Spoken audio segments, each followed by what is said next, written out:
Assalamualaikum warahmatullahi wabarakatuh. Untuk pertemuan kali ini, kita akan belajar tentang jabatan, tugas, dan uraian pekerjaan pada kegiatan administrasi dengan Ibu Fitria Nurhaliza.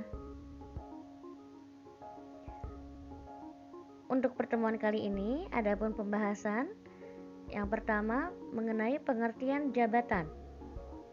Yang kedua, jenis-jenis jabatan. Langsung saja, sebelum membahas pengertian jabatan, kita itu harus tahu ya, apa sih arti sebuah jabatan di sebuah organisasi atau perusahaan. Pasti kalian telah mengetahui apa itu jabatan secara umum. Nah, langsung saja.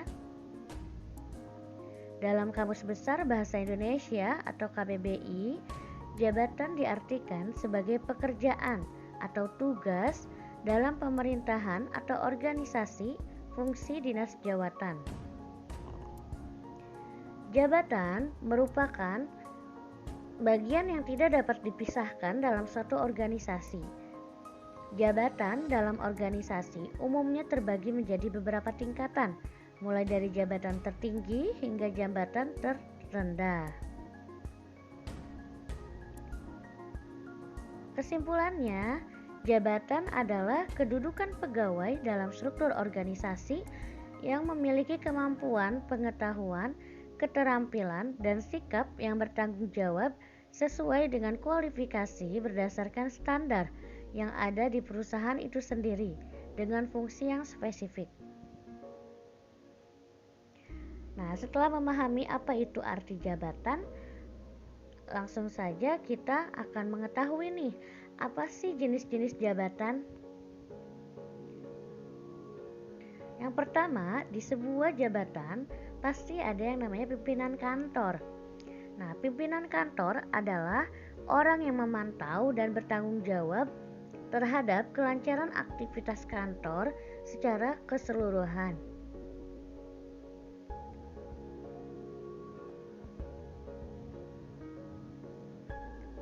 Kedua, adapun jabatan manajerial adalah orang yang memimpin dalam pelaksanaan pekerjaan dengan menjalankan fungsi-fungsi manajemen atau planning, organizing, controlling, dan decision making.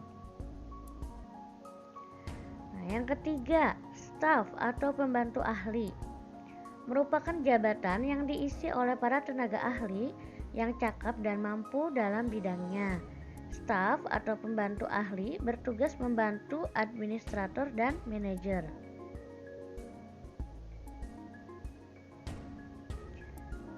Nah, yang keempat, adapun kepala personalia atau HRD, yaitu Human Resource Department, merupakan orang yang memiliki jabatan bekerja di bagian khusus kepegawaian.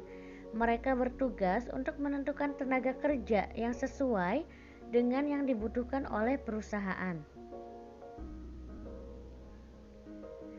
Yang kelima, kepala tata usaha atau kepala administrasi adalah orang yang menentukan garis-garis besar kebijakan dan tujuan yang harus dijalankan oleh kantor, serta memberikan pelayanan teknis dan administrasi kepada semua satuan unit. Keenam, jabatan struktural. Keberadaan jabatan struktural secara tegas diatur dalam sebuah organisasi. Jabatan struktural memiliki beberapa kegiatan yang tersusun dari yang paling rendah hingga yang paling tinggi. Jadi, jabatan struktural ini jika kita temui di kantor-kantor perusahaan, kalau di lingkungan sekolah itu seperti kepala sekolah, di bawah kepala sekolah itu ada wakil kepala sekolah dan staf-staf yang lainnya, seperti itu. Ketujuh, jabatan fungsional. Nah, secara teknis, jabatan fungsional tidak tercantum dalam struktur organisasi. Jabatan ini tetap memiliki fungsi pokok dan bertanggung jawab yang sangat penting. Terima kasih. Wassalamualaikum warahmatullahi wabarakatuh.